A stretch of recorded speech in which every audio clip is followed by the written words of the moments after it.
मगर SGPC नवा nominee दे के अपना नवा कैंਡੀਡੇਟ बनाएगी।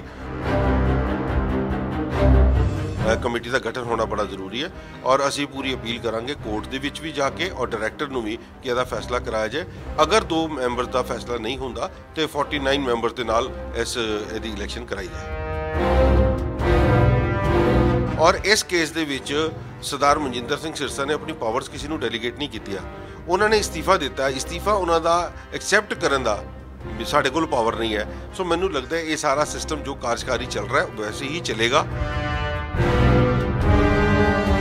और कोशिश करांगे कि जे अगर साइनिंग अथॉरिटी की जी गल है कि सिरसा जी नूं कि अपने घरों बैठ के साइन करके भेजन, क्योंकि उन्होंने भी जिम्मेवारी इस कमेटी के प्रति उन्नी बनती है, क्योंकि वो इस्तीफा देने के बाद ऐसा हो सकता है। भाई बिल्कुल हो सकता है, क्योंकि इस्तीफा एक्सेप्ट नहीं हुआ उनका एक्सेप्ट करने का प्रोसीजर ही नहीं हो सकता।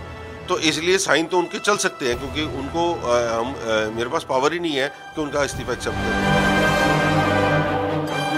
आप देख रहे हैं Navodaya Times Punjab Kesari TV. Delhi Sikh Gurdwara management committee के अध्यक्ष पद से मनजिंदर सिंह सिरसा ने इस्तीफा दे दिया है, लेकिन दिल्ली सिख गुरुद्वारा मैनेजमेंट कमेटी का अगला प्रधान कौन होगा? हमारे साथ शिरोमणि अकाली दल दिल्ली के अध्यक्ष हरमीत सिंह कालका जी हैं।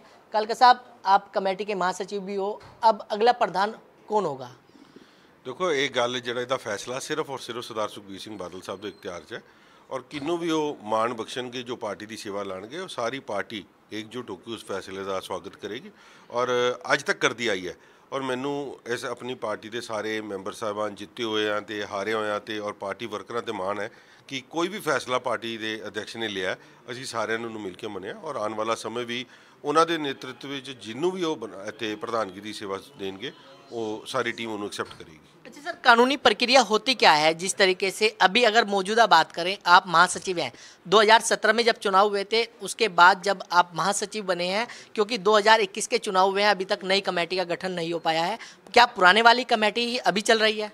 देखो जी, इलैक्शंस जब तक नया हाउस नहीं बन जाता, पुरानी वाली इलैक्शन जी कमेटी है वही कार्यकार काम कर रही होती है और यही काम कर रही थी। और आज जो प्रक्रिया अगले आने वाले चुनाव को लेके सिरसा साहब के रेजिग्नेशन को एक्सेप्ट करने की बात है, ये सारिया गल्लां जनरल हाउस दे विच हो सकती है और जनरल हाउस बुलाने की पावर अज जनरल सैकटरी को नहीं है, क्योंकि ये पावर हुण डायरैक्टर ऑफ गुरुद्वारा इलैक्शन को चली गई है, क्योंकि इलैक्शंस कंडक्ट हो चुकी है। संगत ने एक मैंडेट दे दिता है, उन्होंने फतवा जाहिर करता है नवे मैंबर चुनने वास्ते और चुने गए हैं। उन मैंबरां नूं जिहड़ी सेवा देनी है वो काम गुरुद्वारा इलैक्शन कमीशन का है और जिहड़ी एक कोर्ट प्रोसीडिंग करके रुकिया पई है। सो इस करके असी इहदी लीगल ओपीनियन लैके असी की कर सकते हैं जद तक कोर्ट के केस वापस नहीं होंदे और असी अपने वालों पूरी कोशिश करांगे कि ये जिहड़े 2 मैंबर साहबान, क्योंकि सिरसा जी वाला जिहड़ा केस है नॉमिनी वाला वो तो खत्म हो जाएगा, क्योंकि असी नवा नॉमिनी मतलब आप कोर्ट से विड्रॉ कर लेंगे या SGPC दूसरा नाम भेजेगी? बिल्कुल SGPC दूसरा नाम भेजेगी, कोर्ट से विड्रॉ नहीं होगा, क्योंकि कोर्ट में सिरसा जी केस लड़ रहे हैं अपने राइट के लिए। जो उनके ऊपर ऑब्जेक्शन लगाई गई है कि उनकी पंजाबी को लेके गुरमुखी को लेके वो उनका राइट है, वो इलेक्शन वो कोर्ट केस लड़ रहे हैं, वो उसको वापस लेंदे हैं कि नहीं लेंदे ये असी कुछ नहीं कह सकते। मगर SGPC नवा नॉमिनी दे के अपना नवा कैंਡੀਡੇਟ बनाएगी और वो अलावा जिहड़े 2 ड्रॉ के विचों मैंबर्स निकले ने जिन्हों के उत्ते कोर्ट केस है, अगर वह फैसला जल्द नहीं हो सकता कोर्ट के असी अपील करांगे, क्योंकि एक बहुत बड़ा सिस्टम के ब्रेकडाउन होया है। तुसी देख सकते हो कि जिस तरीके दे नाल टीचर्स परेशान ने, उन्होंने तनख्वाहां नहीं दित्तियां जा रही, कार सेवा के काम रुके पे ने और सब तो वड्डी गल जिहड़ा चैलेंजिंग टाइम आ रहा आने वाला समय दे विच जो कोविड की वेव आ रही है, वो साडा हॉस्पिटल शुरू नहीं हो रहा।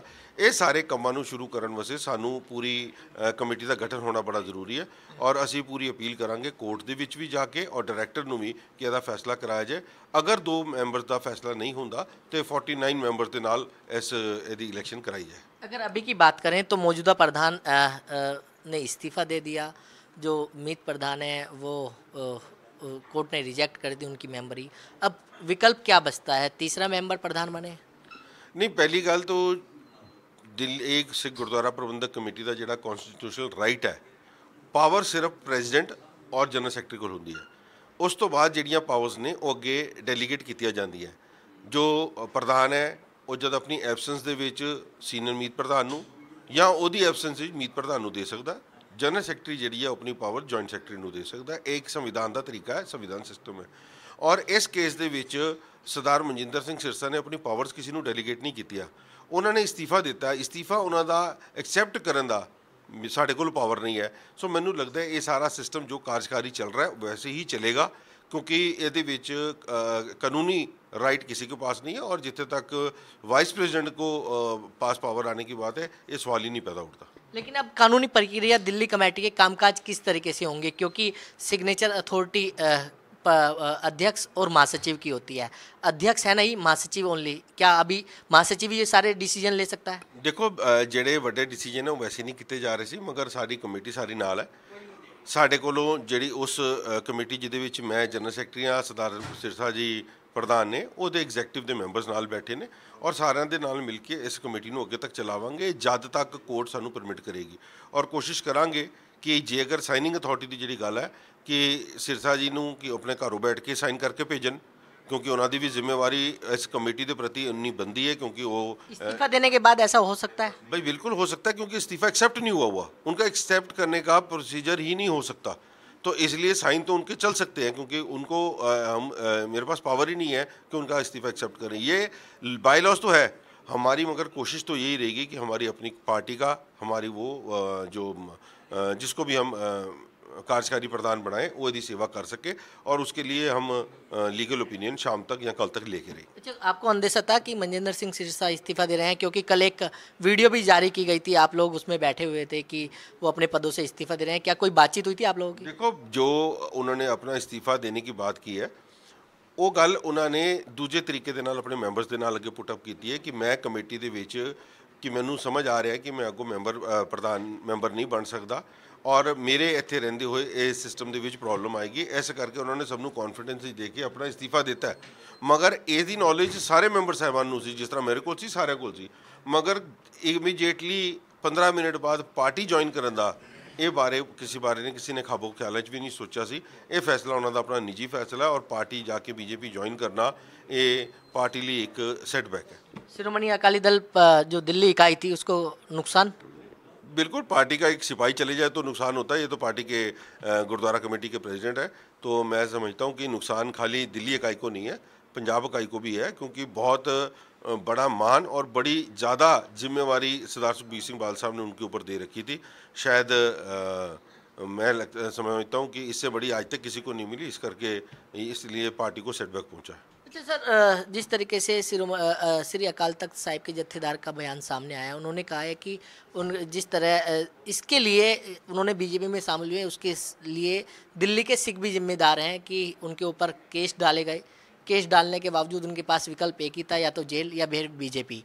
उन्होंने बीजेपी चुनी। कैसे देखते हैं इस बयान को आप? मैं कमल जी समझदा कि पिछले एक घंटे अद्धे घंटे ਦੇ ਵਿੱਚ ਵੀ ਤੁਸੀਂ ਤੀਜੀ ਵਾਰ ਮੇਰੇ ਕੋਲ ਇਹ ਸਵਾਲ ਪੁੱਛ ਰਹੇ ਹੋ ਕਿ जत्थेदार अकाल तख्त साहब के बयान को कुछ पूछते। मैंने आपको हर बार एक गल की है, जत्थेदार अकाल तख्त साहब का हर लफ्ज़ हमारे लिए एक फरमान है, और उन्होंने किसी बयान के उत्ते मैं किंतु परंतु नहीं कर सकता। तो बिल्कुल ये थे शिरोमणि अकाली दल दिल्ली इकाई के अध्यक्ष हरमीत सिंह कालका जी, जिन्होंने नवोदय टाइम्स पंजाब केसरी से खास बातचीत की। दिल्ली से कमल कुमार कंसल, नवोदय टाइम्स पंजाब केसरी टीवी।